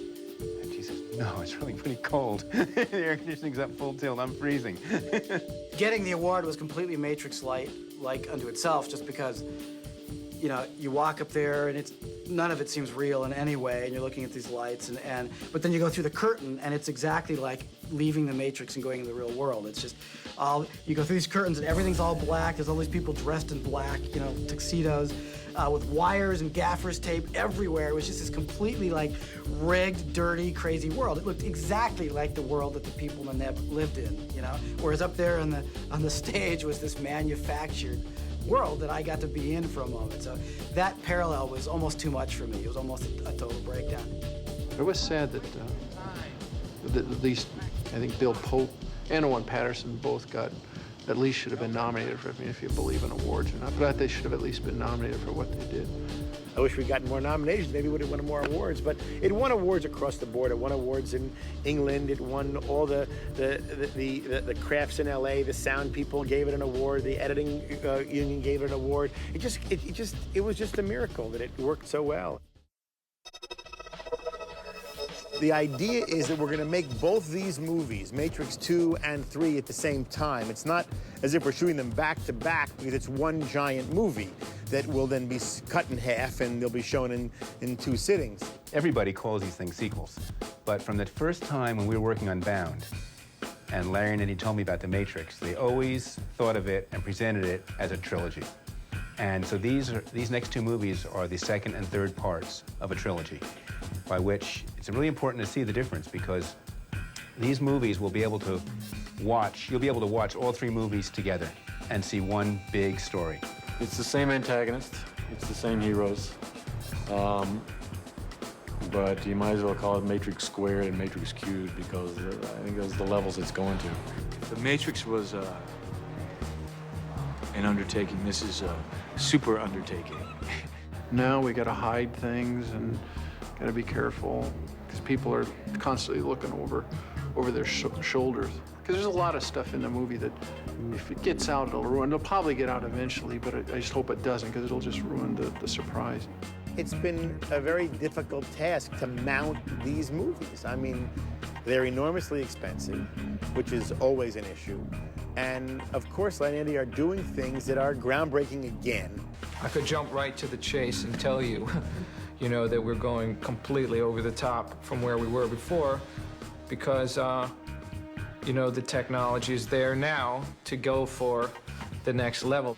There's stuff in this movie that nobody's ever done or seen, and it's just, as much as I liked the first one, when I read the second one, I thought it was better than the first one. Then when I read the third one's better than the second one. So, I mean, they're gonna be tiring. because they're just so amazing. There's so much stuff to take in. I really like it. I like the revelations. I like what Neo finds out about. He found out what the Matrix was to a certain extent, and in this piece he gets even more insight into how the Matrix works. Well, this time we know the end of the story, and this time we know what worked and what didn't work. I'm really anxious to see what the look will be in the real world in the next two pictures. That, I think, will be probably, or has the potential to be something really, really interesting. You know, you should study up on your Hegel and Kant and Descartes and Judeo-Christian traditions and all the different things that are going on, because it's explored in the second and third movie. And when you see them as a whole, I think you will find there is a philosophical overlay to this entire thing that is quite profound. It's very rare that you actually get to merge what you do with what you believe in. And The Matrix has so many principles that I dig, so I think people are gonna love it. 5 kicks this time. 5 kicks. Last time was 3. Last time they wanted 3, but I said 4. This time they said 5, so I don't know what we're gonna do. I might have to do this. No, I don't know. We'll let you know. To be continued. The end.